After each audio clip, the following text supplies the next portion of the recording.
आरोपी दत्ता गाडेला 12 मार्च पर्यंत पोलीस कोठडी सुनावण्यात आलेली आहे। आरोपी दत्ता गाडे याला 12 मार्च पर्यंतची पोलीस कोठडी न्यायालयाने सुनावलेली आहे। तर स्वारगेटमधील बलात्कार प्रकरणातला हा आरोपी नराधम दत्ता गाडे त्याला न्यायालयाने आता 12 मार्च पर्यंत पोलीस कोठडी सुनावली आहे। प्रतिनिधी बालाजी पोद्दार आपल्यासोबत जोडले गेलेले आहेत, आपण त्यांच्याशी या संदर्भात बोलूया। बालाजी, न्यायालयामध्ये नेमकं काय घडलेलं आहे? पोलिसांनी किती दिवसांची पोलीस कोठडी मागितलेली होती, त्यानंतर न्यायालयाने आता 12 मार्च पर्यंतची कोठडी सुनावली। पोलिसांनी जी आहे ते 14 दिवसांची पोलीस कोठडी मागितली होती, मात्र 12 मार्च पर्यंत जी आहे ते आरोपीला पोलीस कोठडी सुनावण्यात आलेली आहे। म्हणजे जवळपास 12 दिवसाची ही सगळी पोलीस कोठडी आहे, कारण दोन्हीकडला जो जोरदार युक्तिवाद पाहायला मिळालेला आहे। आरोपीच्या वकिलाकडून मात्र 2 दिवसाची पोलीस कोठडी पुरेशी असल्याचं म्हटलेलं होतं, मात्र आरोपीने केलेलं कृत्य हे समाजामध्ये मोठा संताप निर्माण करणारा असल्याचा युक्तिवाद जो आहे तो सरकारी वकिलाने केलेला आहे आणि त्याच्या प्रतिक्रिया महाराष्ट्रभर उमटत आहेत। त्यामुळे जास्तीत जास्त 14 दिवसाची कोठडी मागितलेली होती। अखेर आता 12 मार्च पर्यंत म्हणजे 12 दिवसाची कोठडी जी आहे ते सुनावण्यात आलेली आहे। आता यामध्ये सगळा तपास करण्यात येतोय, कारण या आरोपी विरुद्ध जे 6 गुन्हे आहेत त्यातले 5 गुन्ह्यामध्ये महिला फिर्यादी आहेत। त्यामुळे या आरोपीचा महिलेविषयीचा दृष्टिकोन चांगला नसल्याचं यावेळी कोर्टामध्ये सरकारी वकिलांनी आपलं म्हणणं मांडताना मांडलेलं आहे। आणि असे गुन्हेगार जर लवकर सुटले तर त्याचे परिणाम समाजात वाईट होतात। त्यामुळे याला जास्तीत जास्त तपास कामी आम्हाला मदत करावी असे कोर्टाकडे विनंती करण्यात आलेली होती। त्यानंतर कोर्टाने आरोपीच्या या सगळ्या प्रकरणामध्ये त्याला 12 मार्च पर्यंत अखेर पोलीस कोठडी सुनावलेली आहे। आता या सगळ्या तपासामध्ये पुढे आणखी काय काय येतं ते पाहणं महत्त्वाचं आहे। खरं बालाजी, ज्यावेळी न्यायालयामध्ये हे सगळा युक्तिवाद घडत असतो त्यावेळी पोलिसांकडून काही मुद्दे मांडावे लागतात की आम्हाला या गोष्टींचा तपास करणं बाकी आहे, आम्हाला त्याचा मोबाईल तपासायचा आहे, आणखी कोणी होतं का याचा तपास करायचा, नेमकं काय होतं? वकील बोलतायत, आपण थेट जाऊया, वकील काय म्हणतात ऐकू।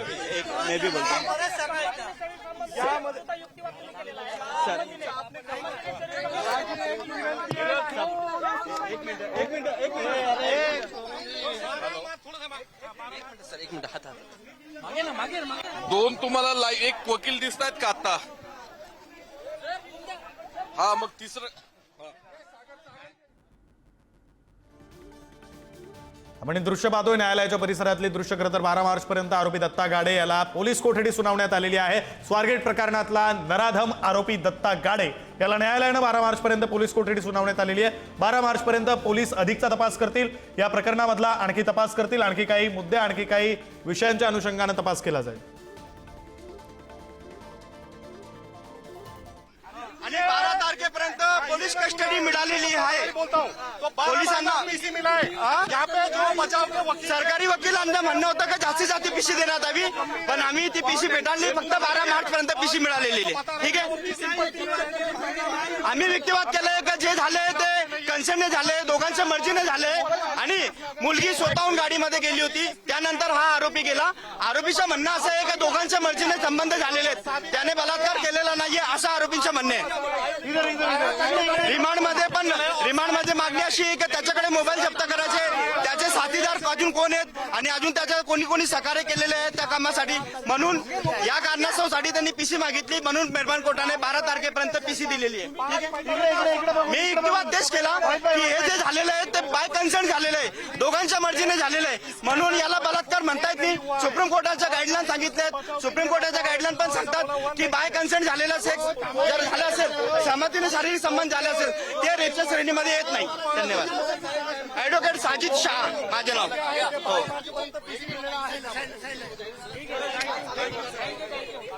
ऐका ना, 12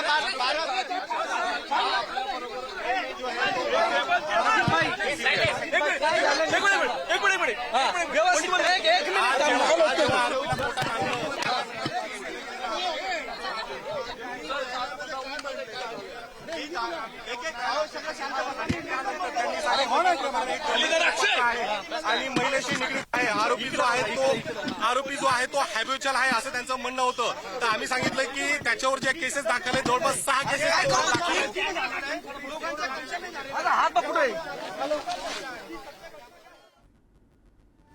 तर ही सगळी लगबग आहे, ही सगळी गडबड आहे न्यायालयाच्या बाहेरची. न्यायालयामध्ये आत्ताच सुनावणी पार पडली.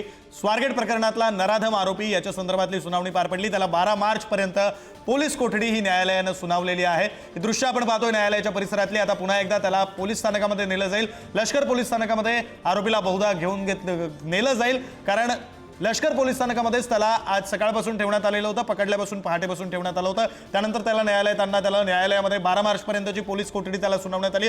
त्यामुळे बहुधा त्याला पुन्हा एकदा लष्कर पोलीस ठाण्यामध्ये नेलं जाईल. पुण्यामधलं हे लष्कर पोलीस ठाणे. बरं, न्यायालयामध्ये नेमकं काय घडलंय तर आरोपीच्या वकिलांकडून असं सांगण्यात आलंय की आरोपीच्या बाजूनं आम्ही असा युक्तिवाद केला आहे की जे प्रकरण घडलं, जे शारीरिक संबंध झाले ते बाय कन्संट झालेले होते, अशा प्रकारचा युक्तिवाद हा आरोपीच्या वकिलांनी केलेला आहे. मात्र आरोपीचा आणखी तपास करायचा आहे. आरोपीचा मोबाईल तपासायचा आहे. आरोपी एकटा होता या गुन्ह्यामध्ये की आणखी कोणी सामील होतं या सगळ्याची माहिती घ्यायची आहे. म्हणून पोलिसांनी त्याची पोलीस कोठडी मागितलेली होती. आपण जाऊया, आपले प्रतिनिधी ज्ञानेश्वर चौतमल आपल्यासोबत आहेत. ज्ञानेश्वर, सगळी ही लगबग पाहायला मिळते न्यायालयाच्या बाहेरची. आता पुन्हा एकदा त्याला पोलिसांकडे घेऊन आपण थांबूया. वकील बोलतायत, आपण ऐकूया. सरकारी वकिलांचं म्हणणं होतं त्यामध्ये. मग काय झालं? मग पोलिसांचं काय म्हणणं होतं? तुमचं काय म्हणणं आहे आता? आणि कोर्टाने काय सांगितलं? आता आमचं म्हणणं आहे की प्रकरण न्यायप्रविष्ट आहे. 12 मार्चला पुढील जे काही होईल ते होईल. बाकीचे डिफेन्स आम्ही सांगू शकत नाही. या ठिकाणी आमचा जो डिफेन्स असेल. याशिवाय अजून एक महत्वाची गोष्ट, त्याच्या भावाला सुद्धा पोलिसांनी सोबत ठेवलेला आहे. त्याचा भाव सेम डिट्टू त्याच्यासारखा दिसतो. पोलिसांनी संशय येतोय म्हणून नाही, तो अजूनही सांगता येणार नाही, पण पुढची गोष्ट होईल. पोलिसांनी संपूर्ण घटनाक्रम सांगितला. पूर्ण घटनाक्रम पोलिसांनी सांगितला. ओके. त्याच्यावर तुमचा काय युक्तिवाद होता? आमचा युक्तिवाद होता की कुठेही हा फोर्सफुली झालेला नाहीये. जे काही झालं ते कन्सर्नने झालेलं आहे. नसता ती महिला ओरडली असती, मलाच त्या ठिकाणी वाद झालेला असता. कारण महत्वाचं ठिकाण आहे, रहदारीची ती जागा आहे, बस स्टँड आहे, जागोजागी सीसीटीव्ही कॅमेरे आहेत. याच्यावर न्यायाधीशांचं काय म्हणणं होतं? काय युक्तिवाद संवाद होतोय? न्यायाधीशाने काही म्हणलेलं नाहीये. न्यायाधीशाने फक्त ऐकून घेतलेलं आहे. त्यानंतर त्यांनी त्यांच्या पद्धतीने 12 जानेवारी अशी ऑर्डर केलेली आहे, आदेश केलेले आहे. आयोने काय जप्त केलंय? आयोचं काय म्हणणं? आयोने अजून जप्त केलेलं नाहीये. आयोला जप्त करायच्या आहेत. बाकीच्या गोष्टी फॉरेन्सिक लॅबसाठी पाठवण्यात आलेल्या आहेत. तर म्हणणे की संमतीने झालंय, तर आरोपी हा पळून का गेला? तो 3 दिवस का पळून लपला होता? प्रकरण हे एवढं गंभीर स्वरूपाचं आहे की त्यानं जे काय केलं स्वतःचा जीव वाचवण्यासाठी केलेली गोष्ट आहे. संमतीने झालाय, तर तुम्ही हो, मग कारण त्यानंतर आपणच मीडियाने ह्या ज्या बातम्या पसरवल्या त्याची सर, गंभीर प्रकार कसला? गंभीर पीडितेने मीडियाने त्याला गंभीर केलंय. मीडियाच्या भीतीने पळून गेला की काय? असंच म्हणावं लागेल, कारण मीडियाने हे ट्रायल झालेले आहे की माझं अशा प्रकारे शारीरिक शोषण केलं गेलेलं आहे. बसमध्ये माझ्यासोबत बळजबरी केले गेलेले आहे. माझा लैंगिक अत्याचार केले, अशा प्रकारची पीडितेची तक्रार आहे. सीसीटीव्ही किती क्लिअर आहेत, किती नाहीयेत, 16(5)B म्हणजे जे काही तांत्रिक पुरावे असतात त्याच्यावर किती विश्वास ठेवायचा नाही ठेवायचा, हे साक्ष पुरावा अधिनियम जे नवीन कायदा आलेला आहे त्याच्यानुसार ते पुढे ठरेल. मताने झालाय, तर पीडितीने तक्रार का दिली? ही गोष्ट पण समोर येते. ही नक्कीच समोर येईल जेव्हा प्रकरण चालेल. आम्हाला न्यायाधीशावर पूर्ण विश्वास आहे. प्रकरण जेव्हा चालेल नक्कीच. तुम्हाला खरंच वाटतं का असं काही झालं? तिच्याशी बोलायचा माझा संबंध नसतो. अजून पीडितेशी बोलायला आरोपीच्या वकिलाचा काही संबंध. आरोपीशी तुमच्या क्लायंटशी बोललात का?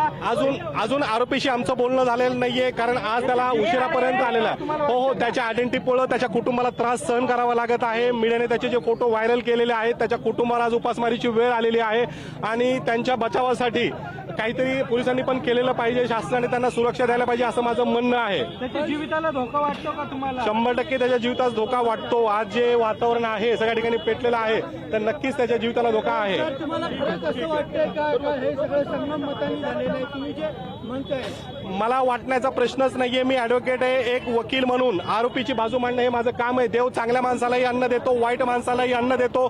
तो अन्न देताना कुणाशी भेदभाव करत नाही. म्हणून माझं काम, मी फक्त एक वकील आहे, न्यायाधीशासमोर खरी बाजू आणणे हे माझं काम आहे. धन्यवाद. त्याच्या जीविताला धोका आहे नक्कीच.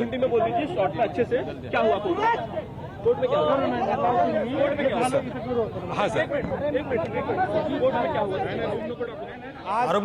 आरोपीच्या वकिलांची प्रतिक्रिया आपण ऐकलेली आहे. आपल्यासोबत आपले प्रतिनिधी ज्ञानेश्वर चौतमल आहेत. ज्ञानेश्वर, न्यायालयामध्ये नेमकं काय काय घडलं, कशा प्रकारे युक्तिवाद करण्यात आला आणि त्यानंतर न्यायालयानं 12 मार्च पर्यंतची पोलीस कोठडी ही आता सुनावलेली आहे, नेमकं काय घडलं?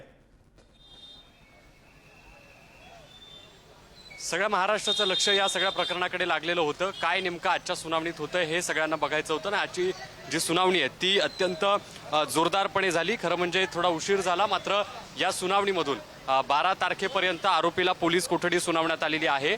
आरोपीच्या वकिलांनी जी बाजू मांडलेली आहे त्यात त्यांनी असं म्हटलंय की हा जो सगळा प्रकार घडलेला आहे हा संमतीने घडलेला आहे. तो आरोपी सराईत गुन्हेगार नाही, त्याच्यावरचे आरोप जे आहेत ते सिद्ध झालेले नाहीत, त्याच्यावरती जे आरोप केलेत ते सगळे खोटे आहेत. ती आणि तो जो आरोपी आहे ते कुठल्याही पद्धतीने जबरदस्तीनं त्यांना आतमध्ये घेऊन गेलेले नव्हते. ती तरुणी स्वतःहून आतमध्ये गेलेली होती, तो तरुण पाठीमागून आतमध्ये गेलेला होता.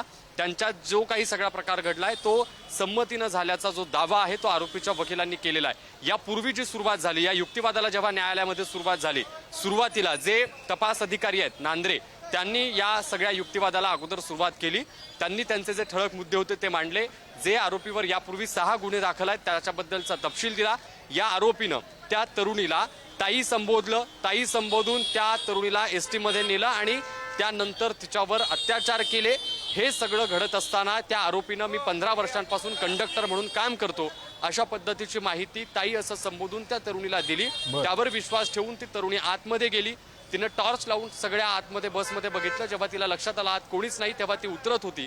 तेव्हा हा आरोपी आतमध्ये त्या तरुणीला धमकावत होता आणि तिच्यावर अत्याचार करत होता. अशा पद्धतीचा जो युक्तिवाद आहे त्या आरोपीच्या तपास अधिकाऱ्यांकडून, अर्थात या सगळ्या प्रकरणाचे जे तपास अधिकारी आहेत नांद्रे, त्यांनी न्यायालयाच्या समोर मांडलेला होता.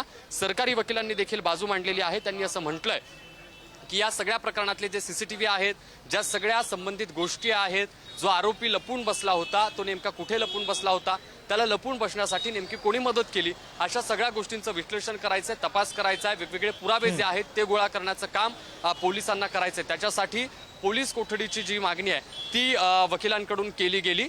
ह्या सगळा जेव्हा युक्तिवाद सुरू होता तेव्हा आरोपीकडून 3 वकिलांनी बाजू मांडलेली आहे. आरोपी कशा पद्धतीनं या सगळ्या प्रकरणात दोषी नाही अशा पद्धतीचा युक्तिवाद पोलिसांनी नेमका काय युक्तिवाद केला, कोणत्या मुद्द्यांसाठी पोलीस कोठडी 14 दिवसांची मागण्यात आली, हे सगळे मुद्दे तुमच्याकडून लक्षात आलेले आहेत. धन्यवाद तुम्ही दिलेल्या या सगळ्या सविस्तर तपशिलांसाठी.